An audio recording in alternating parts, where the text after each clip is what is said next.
Kaum muslimin, hamba-hamba Allah sekalian yang kami muliakan, Dajjal ini akan memasuki seluruh kota-kota besar di dunia, kecuali Mekah dan Madinah dia tidak berhasil memasuki. Kedua kota ini, baik fisiknya tidak bisa masuk ke Mekah Madinah, baik ilmu kekuatan sihirnya dan magicnya tidak bisa masuk ke dalam Mekah dan Madinah. Makanya salah satu kata Nabi, kalau kamu ingin selamat, kamu dengar Dajjal sudah keluar, segeralah hijrah, larilah ke Mekah atau ke Madinah. Jika tidak mampu, ada 5 langkah lain yang diperintahkan Nabi agar selamat dari Dajjal la'natullah alaih. Kaum muslimin yang kami muliakan, Dajjal ini bukanlah makhluk raksasa tinggi besar. Saya waktu di Sydney, saya malu mendengarkan jawaban seorang ustadz kondang di TV, acara live, ditanyakan oleh jamaahnya, apakah itu Dajjal? Oh, katanya, Dajjal itu adalah makhluk yang sangat tinggi besar. Kalau dia masukkan kakinya ke samudra laut yang paling dalam hanya semata kakinya. Waduh. Kalau dia ngomong di timur, yang di barat mampu mendengar suaranya. Kalau dia kencing di satu kota, banjir satu kota itu. Malu saya mendengar tuh jawaban, ya Allah. Waktu SD saya sudah dengarkan kayak gitu. Lah ini ustadz level nasional loh, ngomong di TV, jawabannya kayak gitu, ngawur ngaco abis. Lalu sebenarnya Dajjal ini siapa? Rasul mengatakan dia adalah anak keturunan Adam, tingginya seperti kamu dan lebih pendek sedikit,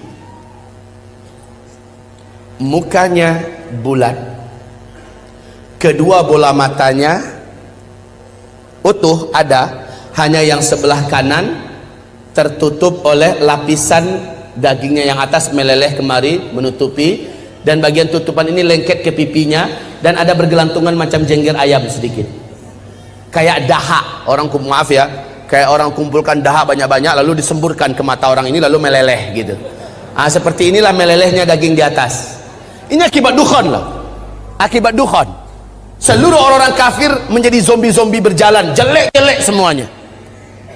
Baik kaum muslimin, kemudian kata Rasulullah, kedua bola matanya seperti mau keluar lepas dari tempatnya, hanya karena ini sudah ketutup, nampak tonjolan itu jelas. Sementara matanya sebelah kiri sudah hampir lepas dari tempatnya, warnanya hijau kaca, warna kulitnya putih kemerah-merahan, putih pucat kemerah-merahan, bibirnya tebal, rambutnya keribo, di sela-sela rambutnya yang keribo muncul rambut-rambut lurus seperti ijuk, lehernya agak sedikit panjang, lebih panjang daripada kita, sedikit lebih panjang, bahunya mereng, dadanya bidang, full daging, sekel. Rasulullah mengatakan bila ia berjalan, kamu akan melihat kedua mata kakinya saling berjauhan dan kedua jempol kakinya saling berdekatan. Udah kebayang? Seperti ini. Oh, tapi kalau ketemu orang kayak gini jangan dibilang Dajjal.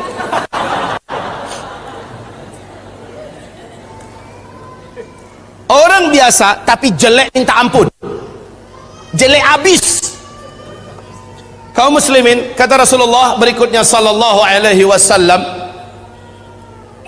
bagi orang yang beriman, yang menurut Allah imannya masih sahih, menurut Allah imannya masih benar, dia diizinkan oleh Allah mampu membaca huruf ka, fa, ra di antara kedua alis matanya. Ada tertulis ka, fa, ra, yaitu kafir. Walaupun aslinya dia nggak pandai membaca Arab, membaca Al-Quran, tapi imannya menurut Allah sahih, dia akan mampu melihat itu. Kalau sempat kepapasan beberapa papasan, dia mampu melihat kafara. Ibarat Allah yang kami muliakan, Rasulullah sallallahu alaihi wasallam bersabda, semua kemampuan yang jahat di bumi ini ada pada dia. Seluruh jin dan syaitan berkhidmat dan melayaninya, menjadi pengikutnya. Coba bayangkan, dukun mana di bumi ini yang sanggup menaklukkan seluruh jin dan setan? Sementara Dajjal dengan sukarela dan senang hati seluruh jin dan setan berkhidmat kepadanya. Dalam rangka, ya awas ya, di fase keempat ini adalah fase di mana setan jin dan setan manusia bersatu memperbanyak calon penghuni neraka. Di fase keempat ini, makanya ketika Dajjal muncul, ma baina khalqi Adam ila qiyamis sa'ah fitnatun akbar minad Dajjal. Sejak bumi ini Allah ciptakan, sejak Adam Allah ciptakan sampai hari kiamat, tidak ada fitnah yang lebih dahsyat, tidak ada fitnah yang lebih hebat, tidak ada fitnah yang lebih berat melebihi fitnahnya Dajjal. Maka berlindunglah kamu kepada Allah dari fitnah Masih Dajjal. Wallahi, kata Nabi, kalau saya hidup, saya yang akan membela kamu paling di depan. Tapi jika saya sudah tidak ada, setiap kamu harus bela dan jaga dirinya masing-masing. Dajjal memiliki kekuatan sihir yang tidak terbatas. Dajjal memiliki kemampuan dan hipnotis magic yang sangat-sangat berat, sehingga tidak ada yang mampu melawan Dajjal. Tidak ada. Ibarat Allah yang kami muliakan, Nabi perintahkan ketika kamu dengar Dajjal masuk ke kota-kota kamu, langsung sihirnya menyebar, yang menjadikan seluruh manusia yang juga sudah putus asa dengan beratnya beban hidup, dengan sukarela datang untuk menyongsong di mana titik Dajjal berada. Mereka berharap Dajjal bisa membagi-bagikan rezeki. Saat itu kata Rasulullah, wahai kaum lelaki, bawalah istri-istri kalian masuk ke rumah, ikat dia di dalam rumah, tambatkan dia di tiang-tiang rumah kamu. Carilah ibu-ibu kamu, bawa dia ke rumah, ikat kakinya, ikat tangannya, tambatkan dia di tiang-tiang di dalam rumah. Carilah anak-anak gadis kamu, selamatkanlah wanita-wanita kamu, karena sesungguhnya yang paling banyak sujud menyembah Dajjal ketika Dajjal masuk ke kota-kota di bumi ini adalah kaum wanita. Mereka yang paling banyak menyembah Dajjal. Dan kata Rasulullah, siapa yang sempat menyembah Dajjal, maka sampai dia menghembuskan nafas terakhirnya, dia tidak akan pernah lagi beriman kepada Allah, dan dia akan kekal di neraka selama-lamanya. Maka ibu-ibu, pantas kalau Nabi memperingatkan umatnya berulang-ulang, berlindunglah dari Dajjal, berlindunglah dari Dajjal, berlindunglah dari Dajjal. Seluruh dukun satu bumi, seluruh ahli-ahli sihir satu bumi akan sujud menyembah Dajjal. Dengan sihirnya Dajjal menunjuk ke arah langit, maka dalam pandangan mata manusia awan berkumpul berarak dari mana-mana, padahal sudah sekian tahun awan tidak ada di langit. Lalu menurunkan air hujan, padahal hanya Tuhan yang mampu melakukan itu. Dengan telunjuknya Dajjal menunjuk ke arah tanah yang gersang dan tandus, maka tanah itu seperti memperlihatkan rumput-rumput hijau pun muncul, air sungai mengalir. Dengan sihirnya Dajjal, dia menunjuk ke arah kuburan yang ada, maka seluruh yang pernah mati dan ada di kuburan itu bangkit, hidup dalam keadaan utuh, manusia yang utuh seperti masih hidup dulu, dan langsung berjumpa sang ayah dengan anak, anakku, mak dengan anak, anakku, suami dengan istri, istriku, padahal mereka sudah mati. Ternyata terbongkar rahasianya. Rasul mengatakan itu seluruhnya bukanlah orang yang sudah mati, tapi jin-jin dan setan-setan yang menjelma menjadi orang yang dulu pernah hidup, agar menipu orang-orang yang masih hidup ini. Lalu mereka berkata, inilah Tuhan kita yang telah menghidupkan kami kembali. Akhirnya manusia sujud kepadanya. Sungguh sangat dahsyat, Pak. Orang-orang lemah iman, minim amal soleh, dia akan tertipu. Ingat sekali lagi, siapa yang beriman dengan Dajjal, dia tidak akan pernah beriman kepada Allah sampai dia mati. Dia akan menjadi ahli neraka kekal di dalamnya. Sekarang, apakah tanda-tanda Dajjal akan keluar? Ini penting. Sudahkah ada tanda-tanda itu sekarang? Menurut ibu, sudah ada apa belum? Apa? Sebentar, tolong dibaca hadis yang diriwayatkan, yang diceritakan oleh Fatimah binti Qais radhiyallahu anha. Hadis ini diriwayatkan oleh Imam Muslim dalam kitab sahihnya. Hadis ini diceritakan juga perjalanan Tamim Ad-Dari sebagai seorang kapten kapal dengan 20 anak kapalnya. Mereka diombang-ambingkan oleh ombak laut yang sangat tinggi.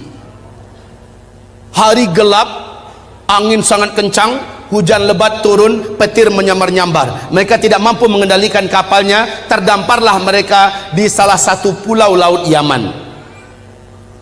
Satu malaman mereka masih stay di atas kapal. Besok ketika matahari terbit, laut sudah tenang, mereka pun turun ke pulau itu. Kemudian mereka masuk ke dalam pulau, berjumpa dengan seekor binatang, yang binatang tersebut tinggi dan besar, berkaki 4, bulunya lebat hitam. Binatang tersebut dapat berbicara dengan bahasa Arab yang fasih, dan dia memperkenalkan dirinya bernama Al-Jassasah, sehingga hadis ini oleh para ulama ahli hadis disebut dengan hadis Jassasah. Binatang ini, ibarat yang kami muliakan, memperkenalkan diri. Apa kata Tamim Ad-Dari? Kami ketakutan, kami sangka ini adalah setan wanita yang berwujud binatang ini. Kami takut mau dicelakakannya, hampir kami lari. Kami dicegat oleh binatang itu. Jangan kalian takut, saya tidak akan mencelakakan kalian. Apakah kalian datang dari Arab? Kami menjawab, iya. Sudah lama saya menanti kedatangan ada yang datang dari Arab. Sesungguhnya seorang lelaki di kuil tua sana sudah sangat lama menanti-nanti kedatangan orang yang datang dari Arab. Dia ingin mendengarkan perkembangan berita terakhir dunia sekarang. Pergilah kalian ke kuil tua itu, jawablah pertanyaan-pertanyaannya. Maka dalam keadaan takut, kata Tamim Ad-Dari, kami lari terbirit-birit meninggalkan binatang ini menuju kuil tua tersebut. Sampai di kuil tua itu, kami terbelalak, mulut menganga melihat pemandangan yang belum pernah kami melihatnya. Seorang lelaki bertubuh gempal, kedua kakinya dirantai dengan rantai yang teramat sangat berat dan besar, rantai besi. Laki-laki ini tergeletak di lantai. Rantai itu bersambung mengikat kedua tangannya. Rantai yang berat besar dari besi. Rantai tersebut menyambung mengikat membelenggu lehernya. Lalu dia berkata, kalian tidak usah takut. Apakah kalian datang dari Arab? Kami menjawab, iya. Sudah lama saya menanti kedatangan kalian. Apakah di Arab sudah muncul seorang lelaki yang ummi, mengaku-ngaku menjadi nabi penutup, namanya Ahmad? Kami menjawab, sudah. Ahmad kan salah satu nama Nabi Muhammad SAW. Sudah dekat. Jika begitu, waktunya sudah dekat. Apakah kalian beriman kepadanya? Tamim Ad-Dari menjawab, sebagian kami ada yang beriman kepadanya, sebagian lagi tidak. Sebaiknya kalian beriman, maka selamatlah kalian. Dia bertanya lagi, dijawab. Dia bertanya, dijawab. Apapun pertanyaannya dijawab. Kemudian pertanyaan yang perlu menjadi catatan kita, sebagai tanda dia ini akan keluar, ternyata dialah Dajjal. Ternyata dia adalah Dajjal. Dia bertanya tentang dua hal. Tentang pohon kurma baisan. Tamim Ad-Dari berkata, apa yang ingin kalian tanyakan? Pohon kurma baisan itu hari ini masih berbuah enggak? Tamim Ad-Dari menjawab, sekarang masih, buahnya lebat. Lihat saja, sebentar lagi buahnya akan habis.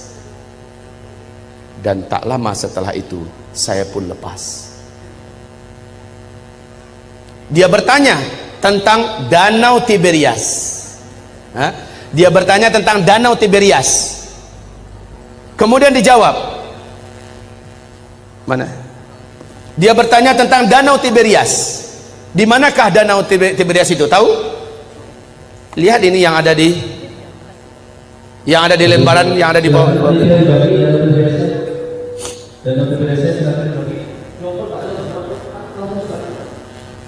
Ini sambil satu Joko Utara Pak, cepat. Brosur Danau Tiberias dan kotaknya bisa dikatakan ulang supaya ada lebih banyak tahu tentang Danau. Yang awal silakan Danau Tiberias. Yang paling panitia brosur Danau Tiberias. Silakan dibagi cepat.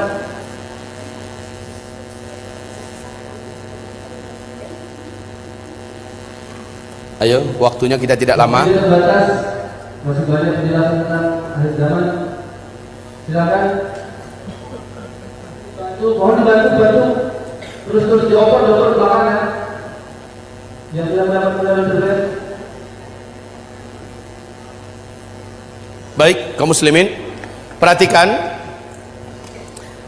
tentang Danau Tiberias. Jadi ada dua pertanyaan si Dajjal ini tentang kebun kurma Baisan. Yang kedua tentang Danau Tiberias. Laki-laki ini berkata, apabila buah kurma di kebun kurma Baisan sudah tidak berbuah, awas, saat itu saya sudah saatnya untuk lepas. Ibu tahu nggak, Bu, di mana kebun kurma Baisan itu? Ibu tahu tidak? Bilang cepat enggak. Pura-pura mikir lagi. Bilang enggak selesai. Ya, Pak? Kebun kurma Baisan letaknya di negeri Syam. Kalau sekarang ini perbatasan antara Yordania dengan Palestina. Ketahuilah oleh Bapak Ibu semuanya dan bacalah la haula wala quwata illa billah. Bacalah inna lillahi wa inna ilaihi raji'un. Sudah beberapa tahun belakangan ini kebun kurma Baisan sudah tidak berbuah 100%. Batang-batangnya pun cenderung kepada mati dan lapuk. Ini yang pertama.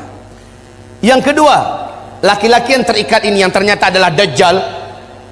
Dia bertanya tentang Danau Tiberias. Lalu Tamim Ad-Dari berkata, apanya yang kau ingin tanyakan? Airnya, masih ada air nggak sekarang? Maka dijawab oleh Tamim, airnya banyak. Dan memang Danau Tiberias ini sejak terbentang bumi tidak pernah airnya susut. Airnya full, maksimal. Lalu apa kata laki-laki yang terikat itu? Dajjal ini, nanti kalau airnya sudah menyusut, tinggal sedikit, saatnya saya akan mengelilingi seluruh dunia, saya akan masuk seluruh kota-kota, saya akan kuasai manusia. Untuk Bapak Ibu ketahui seluruhnya, sejak tahun 2003 terjadi penyusutan. Lalu 2004 pemerintah Israel secara resmi membuat garis merah. Ternyata, perhatikan ini, perhatikan. Ini apa? Bagus, jawabannya jujur. Ini garis. Kalau dia bilang ini danau, terlalu. Ini adalah garis dari permukaan Danau Tiberias, ya. Ini dasarnya. Kaum muslimin, sejak 2003 sampai 2013, sejak 2003 sampai 2013, danau ini telah mengalami penyusutan yang sangat signifikan. Padahal kedalaman danau ini hanya 45 meter saja. 45 meter saja. Ya. Dalam hanya hitungan 10 tahun sudah 16 meter menyusut airnya dari permukaan. 16 meter dari kedalaman 45 meter, maknanya sudah lebih 30%. Coba buka YouTube. Buka YouTube, ada di situ acara televisi resmi pemerintahan Israel menyebutkan kepanikan dan ketakutan mereka yang tidak bisa disembunyikan. Sebab apa? Ini danau, airnya sumber air satu-satunya bangsa Yahudi di Israel. Mereka nggak punya sungai, mereka nggak punya mata air yang lain, cuma ini. Di sini untuk air minum, air cocok tanam, air mandi, segala-galanya dari sini sumbernya. Dan sekarang air itu menyusut. Kaum muslimin yang kami muliakan, 16 meter sudah seperti ini posisinya.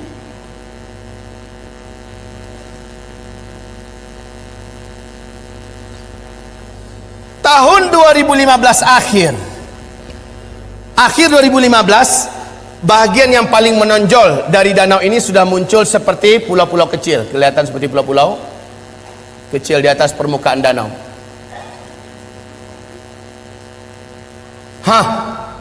Kondisinya sekarang semakin menyusut. Awas, inilah yang menjadikan Syekh Abdullah bin Abdul Aziz bin Baz, mufti dan ulama besar Arab Saudi, sampai menangis ketika diberitakan kabar tentang perkembangan Danau Tiberias. Lalu apa kata beliau? Hadza zamanu khurujid dajjal. Inilah dia zaman kita, zaman saya, zaman tuan-tuan dan puan-puan semua, zaman bapak ibu dan zaman anak-anak kita masih hidup. Makhluk terlaknat ini akan keluar, Dajjal. La haula wala quwata illa billahil aliyil azim. penyusutan air ini sangat signifikan. Kecemasan dan ketakutan tidak dapat disembunyikan. Lihat gambarnya. Lihat ini. Dulu airnya masih tinggi. Gambar ini diambil dan kita cetak tahun 2013 ya. Tahun 2013 yang ini. Kondisi sekarang udah beda lagi. Baik kaum muslimin, yang belum kebagian tolong dibagi. Kalau enggak nanti minta ambil di luar. Ini kami benarkan untuk dicetak banyak. Silakan cetak banyak-banyak agar umat tahu. Ini dilihat dan hadisnya sangat jelas, fakta yang tidak dapat disembunyikan, nggak bisa ditutup-tutupi tentang keluar saat dekatnya keluarnya Dajjal. Bapak Ibu, nanti itu ada kotak yang berjalan dari Yamimah, jadikan sajalah sebagai infak Bapak sebuat memperbanyak ini kembali dan juga membantu operasional dakwahnya Yamimah. Baik kaum muslimin yang kami muliakan, kita lanjutkan. Lihat kondisi-kondisi yang ada di situ. Ini tahun 2013, 2015 sudah semakin menyusut. Sudah semakin susut airnya. Sekarang negara-negara besar dunia sudah membuat simbol-simbol penyambutan kedatangan Dajjal. Seluruh negara-negara besar di dunia termasuk Arab Saudi. Lihat, Arab Saudi di Madinah, luar kota Madinah, sudah membangun istana kerajaan di satu bukit di luar kota Madinah. Ada yang tahu? Ada yang pergi umrah, pergi haji? Lihat di sana. Dan kata Rasulullah, Dajjal nanti akan naik ketika dia tidak berhasil masuk Mekah, nggak berhasil masuk Madinah, dia naik ke atas salah satu bukit yang disebut dengan Bukit Qabisha atau Bukit Ba'guk, Bukit Garam. Para ulama sekarang dan orang-orang kota Madinah menyebutnya dengan Bukit Dajjal. Ternyata ketika Dajjal naik ke atas, dia menunjuk ke arah Masjid Nabawi. Dia berkata, itu adalah istana putihnya si Ahmad. Itu adalah istana putihnya si Ahmad. Ini hadis Rasulullah. Dajjal naik ke atas bukit itu dan menunjuk ke Masjid Nabawi dan berkata, itulah istana putihnya si Ahmad. Dalam keadaan geram, dia hantarkan kakinya 3 kali di atas bukit itu. Maka satu kota Madinah gempa. Akhirnya seluruh orang munafik keluar, orang-orang musyrik keluar dari Madinah dan bergabung dengan Dajjal. Itulah hari bersihnya Madinah dari kaum munafikin dan musyrikin. Kaum muslimin, istana putihnya Muhammad. Ketika Nabi melafazkan hadis itu, Masjid Nabawi macam apa bentuknya? Lantainya aja masih dari pasir, tiang-tiangnya masih dari pohon kurma, belum dikasih dinding, lotengnya saja, atapnya saja masih dari pelepah kurma. Tapi ketika Dajjal mengatakan itulah istana putihnya si Ahmad, maka lihat keadaan istana putih itu tidak dengan Masjid Nabawi sekarang. Seolah-olah gambaran yang diceritakan oleh Rasulullah tentang ucapan Dajjal terjadinya di masa kita. Ya Allah ya Rabb. Baik kaum muslimin, selanjutnya Rasul bersabda, lihat nanti di kitab kita, tentang hanya seorang bocah remaja lelaki yang Dajjal tak kuasai. Dajjal tak mampu menaklukkannya. Kalau dia ketemu sama orang, ini orang pasti takluk. Sihirnya pasti merubah orang ini. Kemampuan magicnya akan menjadikan orang ini tersilap. Lalu hipnotisnya bisa merubah orang ini. Cuma remaja lelaki ini nggak bisa. Rasul berkata, saat dia lihat remaja itu tetap berdiri tegar di atas kedua kakinya dan dadanya membusung, dia tidak mau sujud kepada Dajjal. Dajjal mendatanginya. Kenapa kamu tidak sujud kepada saya? Seluruh manusia menuhankan saya dan mereka mengakui saya adalah Tuhan. Sujud kamu. Tidak, kata remaja itu. Engkau adalah makhluk Allah. Kening ini hanya sujud untuk Allah sang Khaliq. Kami tidak akan pernah mau sujud kepada engkau. Maka Dajjal marah, kata Rasulullah. Dia jambak rambut remaja ini, kemudian tangan kanannya memegang gergaji, dibelah duanya kepala ini. Dalam keadaan hidup-hidup dibelah duanya. Seremaja sakarat, terbelahlah kepalanya, meninggal dunia dalam keadaan bertauhid. Terbelah sampai ke lehernya dan ke dadanya, dia pun terjatuh, darah bersimbah di lantai, dia menjadi mayat. Dajjal mengelilingi 1 kali putaran sambil membaca mantra-mantra khusus. Setelah itu Dajjal menunjuk ke arah mayat remaja laki-laki ini. Qum, bangkitlah kamu, hiduplah kamu. Kalau selama ini Dajjal hanya dengan permainan sihirnya Tapi kali ini memang betul-betul Allah izinkan Dajjal bisa menghidupkannya kembali. Dan Allah izinkan tubuh yang tadi terbelah kembali bertaut. Bukan ilmu rawa rontek ya. Kembali bertaut, bersatu, dan kepalanya juga. Kemudian remaja ini bangkit. Darah yang tadi di lantai masih bergenang. Tubuh yang tadi berlumuran darah masih saja basah dengan lumuran darah. Tapi remaja ini sudah utuh dan dia berdiri seperti awal. Dajjal bertepuk dada dengan sangat bangga memperlihatkan kepada pengikutnya, kalian lihat semua, saya sudah matikan dia dan saya sudah hidupkan di depan mata kalian semua. Makin mantap iman mereka. Sementara si remaja ini lain lagi. Loh, ente kenapa masih belum sujud pada saya? Saya sudah buktikan pada ente, saya adalah Tuhan ente. Sujud, kata Dajjal. Sorry Jal, justru dengan yang kamu lakukan pada saya sekarang makin memantapkan iman saya. Kamu asli Dajjal. Saya baca hadis Rasulullah, Dajjal akan membunuh seorang lelaki yang tidak mau, seorang remaja lelaki yang tidak mau tunduk kepadanya, kemudian menghidupkannya kembali. Tapi ada lanjutan dari hadis Nabi, ente tak akan mampu lagi membunuh saya kali kedua. Dan sejak hari ini ente tak akan mampu membunuh siapapun saja manusia. Kemampuan ente sudah diangkat oleh Allah. Hai manusia, sadarlah kalian, ini Dajjal. Dajjal marah, ingin membunuhnya kembali, memang hilang kemampuannya. Nah, kaum muslimin, hamba-hamba Allah yang kami muliakan, remaja lelaki dalam ilmu sosial, hitungan remaja itu usianya, ilmu sosial loh ya, belasan tahun Pak. 12, 13, 14, 15, 16. Ada yang berselisih di usia 17.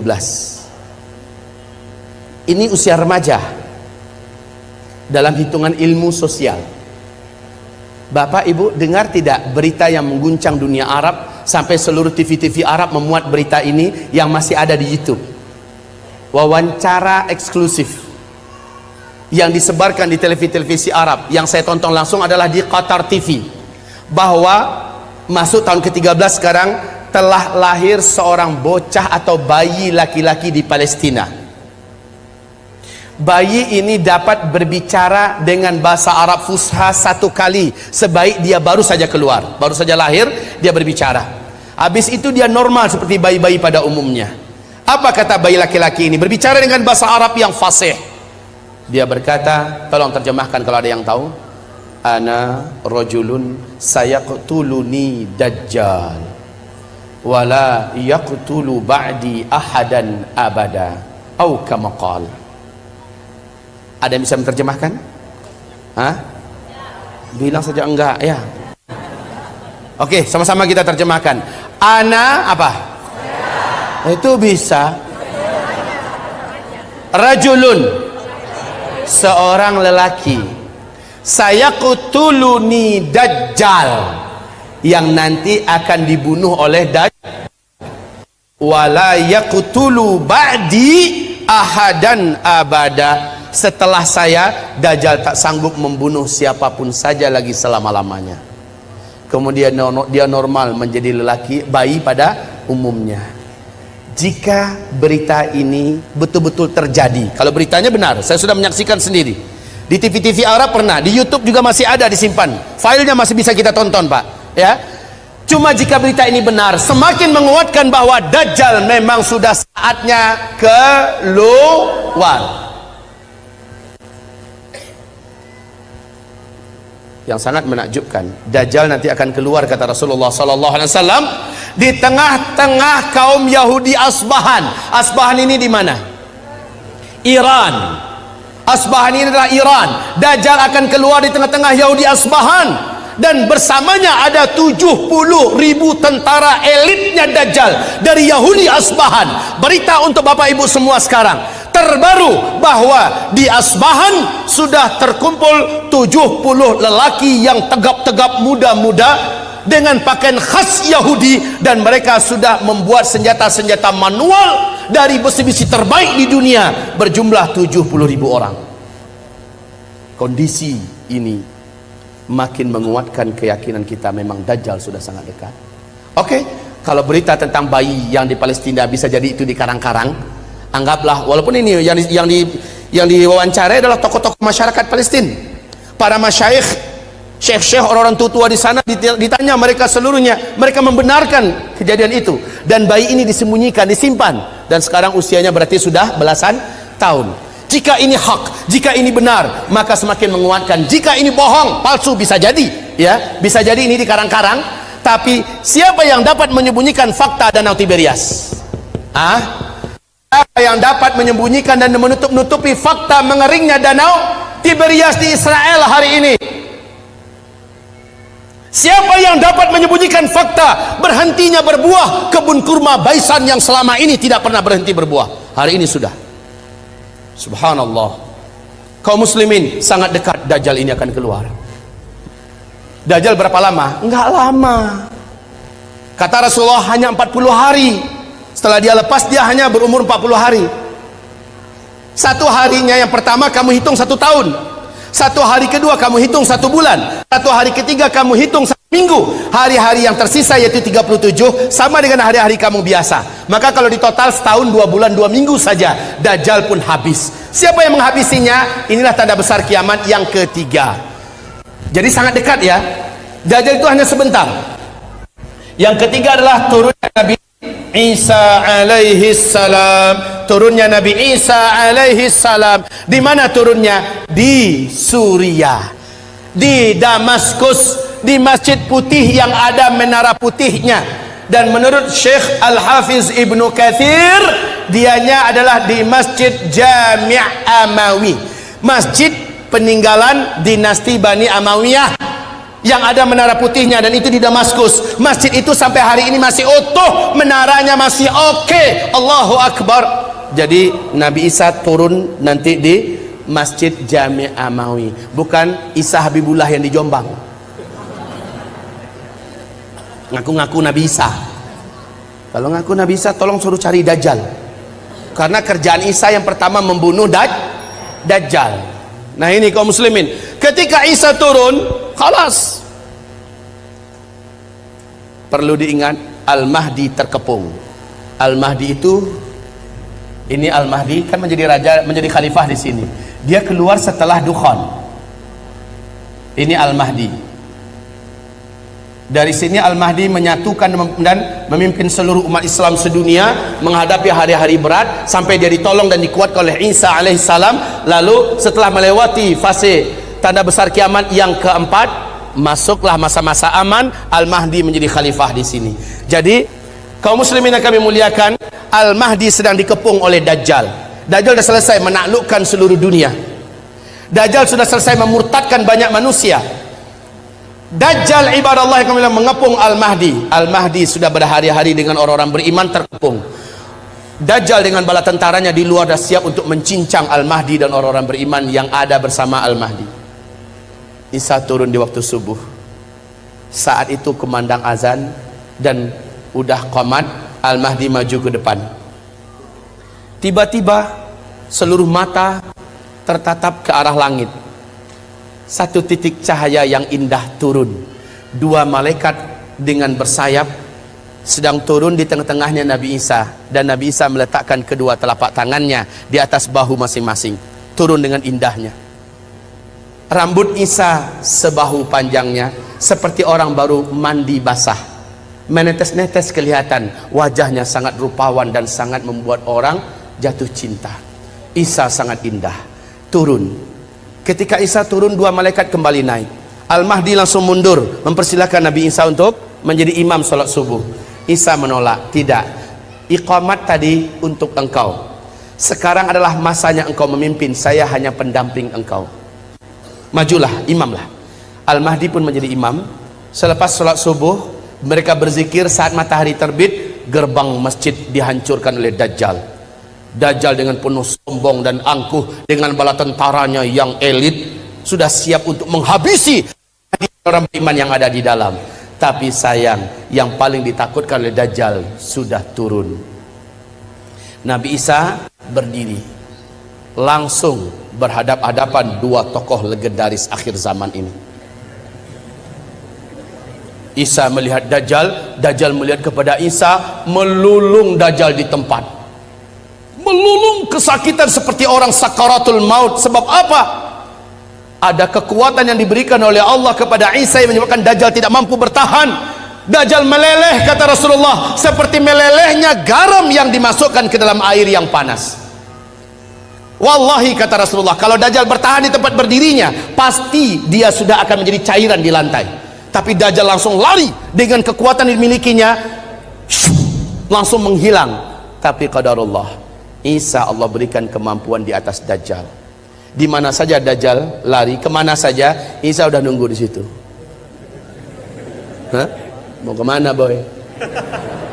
Lari kemana saja udah ditunggu oleh Nabi Isa. Terakhir di pintu Lud, Dajjal dibunuh oleh Isa. Pintu Lud ini di Palestina, ya, di Palestina. Saat Dajjal muncul di pintu Lud di Palestina, saat itulah Isa menghunjamkan tombak yang ada di tangannya. Jeritan kematian Dajjal terdengar di santero bumi. Setelah itu darah Dajjal dinampakkan kepada Al-Mahdi dan orang beriman serta orang Yahudi melihat Isa mengangkat tombak itu tinggi-tinggi. Dajjal sudah mampus. Orang beriman bertakbir, Allahu Akbar, Allahu Akbar. Orang Yahudi yang ada lepaskan senjata-senjata mereka. Seluruhnya udah senjata manual ya. Ingat, saat kejadian Dukhon sampai ke sini sudah manusia udah nggak ada teknologi. Orang udah kembali kepada zaman manual. Baik kaum muslimin yang kami muliakan, akhirnya Yahudi lari kemana-mana, sembunyi menyelamatkan nyawa di mana-mana. Alam ketika itu sudah Allah izinkan berbicara. Lobang tempat Yahudi bersembunyi berbicara, hai muslim, sini ada Yahudi sembunyi di dalam lobang saya nih, sini tangkap dia, uqtulhu, bunuh dia. Kalau kata orang Curug Bengkulu, konoh. Kalau kata orang Minang, dabiahnya, habisin. Sembunyi di balik tembok, tembok bicara, beritahu di mana orang Yahudi. Sembunyi di balik pohon, pohon bicara, ya muslim ta'al hadha yahudiyun warai ta'ala faqtulhu, bunuh dia. Illal gharqad, kecuali pohon gharqad, fa innaha syajarul yahud, sesungguhnya gharqad adalah pohonnya Yahudi. Hanya pohon gharqad yang diam. Ternyata lebih 12 tahun yang lalu, hampir masuk tahun ke-13 sekarang, Rabi Yahudi telah mewajibkan Perdana Menteri yang menjabat Perdana Menteri di Israel wajib menanam pohon gharqad. 2 juta batang pohon star dimulai ditanam di Israel. Hari ini pohon-pohon gharqad sudah setinggi 16 meter, 14 meter. Masya Allah, udah siap untuk melindungi orang ya Yahudi. Lah masalahnya hadisnya kan udah bocor duluan.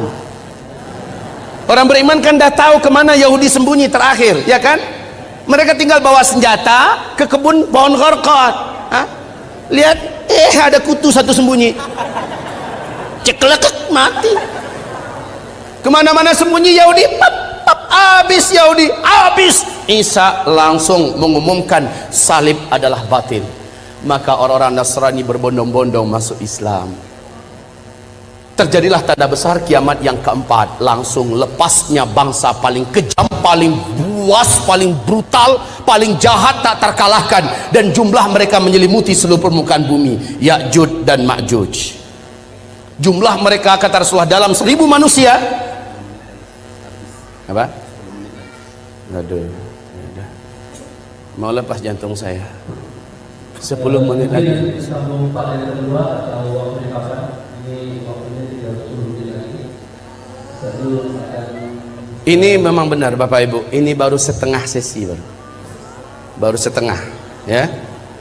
Nggak terasa udah hampir 2 jam kan? Tapi kalau ada punya helikopter boleh antar sampai Padang. Baik Bapak Ibu yang kami muliakan, kita lanjutkan. Kita nikmati yang 10 menit ini. Gimana Pak? Tinggal waktunya 10 menit, mungkin sambil tanya jawab langsung saja atau proses? Nggak usah. Ya. Bu, jangan marah ke saya Bu. Di Bandung ini pesawat satu-satunya hanya jam 12 lewat 55 ke Padang. Ya. Masih lama. Iya. Pas jam 12 saja lah saya pulang ya. Ya. Habis itu kata Ustaz Rijal, pakai helikopter antarin saya pulang. Baik. Kita teruskan. Baik hamba-hamba Allah, ini menandakan akan ada pertemuan kedua. Ini menandakan akan ada pertemuan kedua, insyaallah.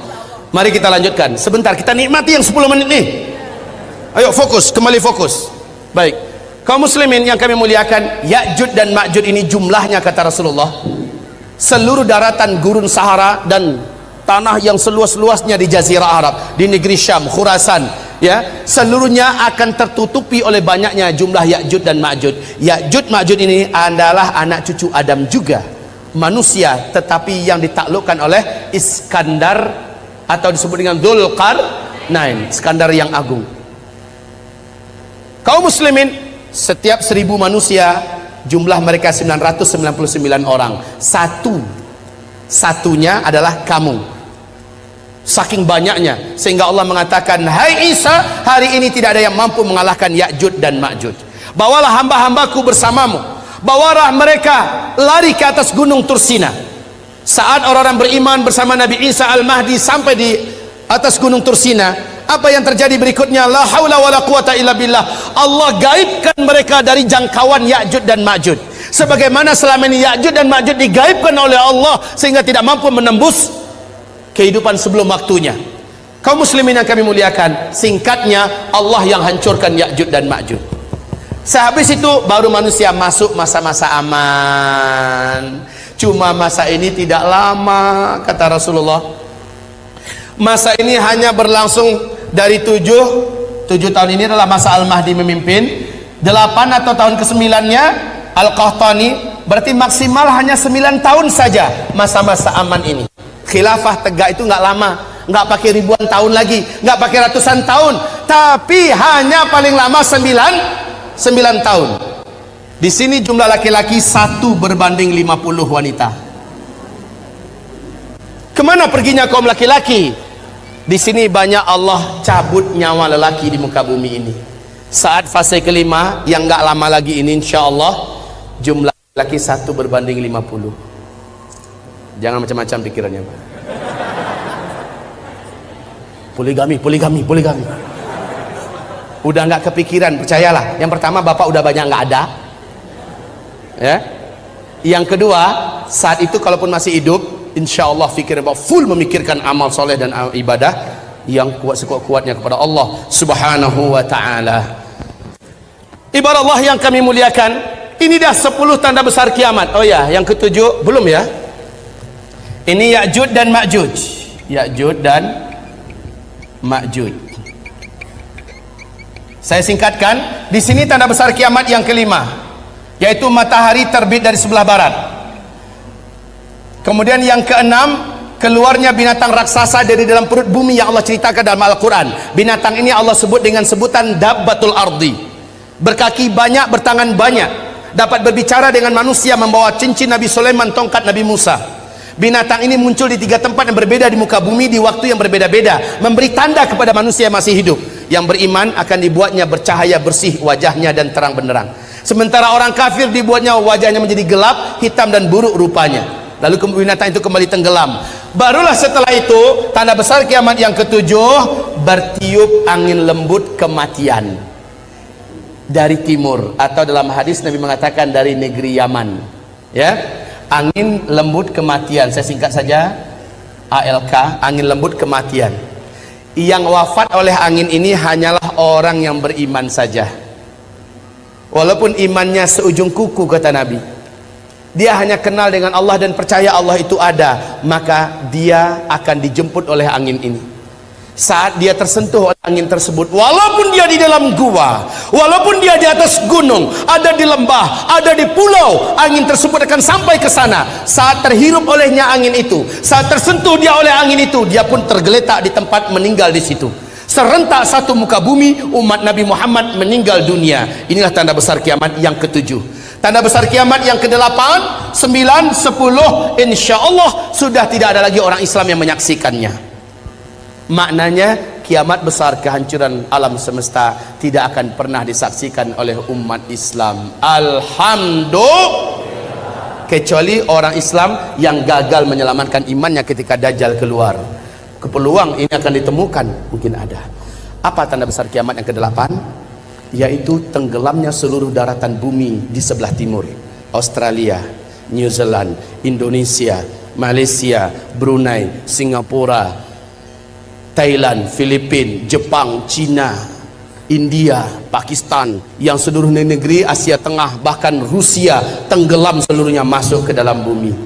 Tanda besar kiamat yang ke-9 langsung menyusul. Seluruh daratan bumi sebelah barat tenggelam masuk ke dalam laut, yaitu Brasilia, Amerika Serikat seluruhnya, Afrika, Eropa, ya, seluruhnya, Suriname tenggelam masuk ke dalam laut. Yang tersisa adalah satu ketul bumi, ya. Yang tersisa adalah satu daratan bumi yang ada di Timur Tengah. Nah, inilah dia, Jazirah Arab dengan Syam. Hanya ini yang tersisa. Jazirah Arab ini adalah Yaman. Ini adalah Yaman, daratan paling bawahnya. Kata Rasulullah, tanda besar kiamat yang ke-10 adalah dari daratan negeri Yaman, dari dalam perut buminya muncul api yang teramat sangat besar dan kuat, panas setinggi-tinggi gunung, dan paling rendah itu setinggi bukit. Api ini muncul yang menyebabkan orang-orang yang masih hidup di daerah ini kepanasan, dan seolah api ini akan mengejar mereka. Mereka lari sekencang-kencangnya menuju ke Syam. Saat seluruh manusia sudah bersatu dan berkumpul seluruhnya di negeri Syam, barulah malaikat Israfil meniup sangkakala yang pertama. Kiamat besar dimulai. Untuk pemberitahuan kepada Bapak Ibu, buka YouTube, lihat di Yaman hari ini sudah ada satu fenomena alam yang menakjubkan dan menakutkan.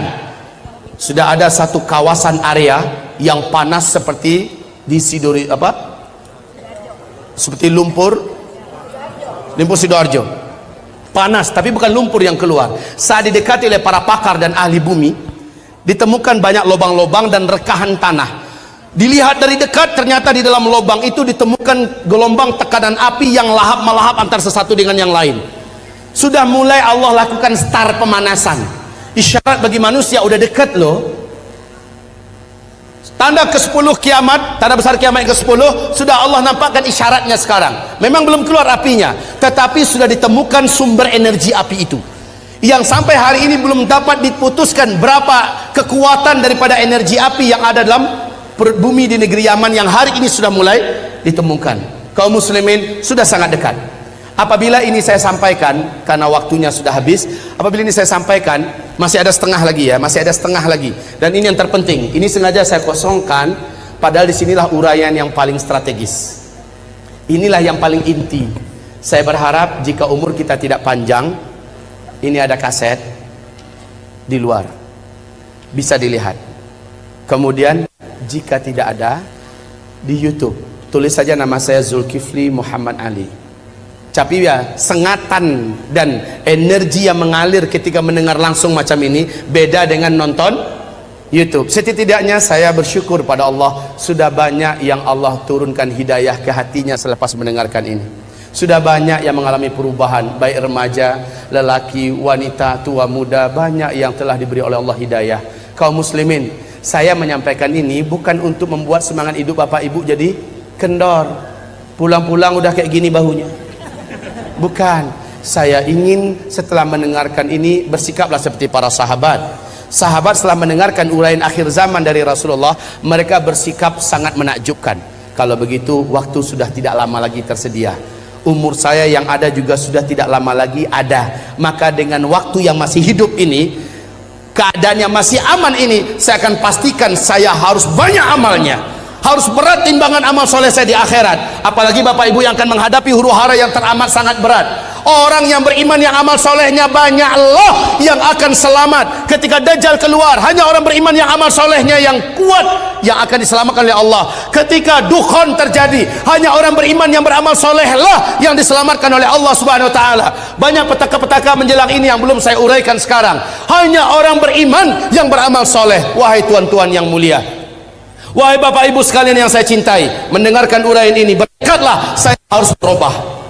Saya harus menjadi lelaki yang lebih soleh, suami yang lebih bertanggung jawab, orang bekerja yang lebih jujur dan lebih amanah. Jangan sampai mendengarkan pengajian ini langsung buat resign, surat pengunduran diri, mengingat, menimbang dan memutuskan. Jangan, justru dirubah. Semua yang dijalani dalam hidup ini teruskan, tapi mindsetnya dirubah. Hayya 'alas shalah. Dimanapun berada, jika Allah memanggil, kecilkan semua yang lain.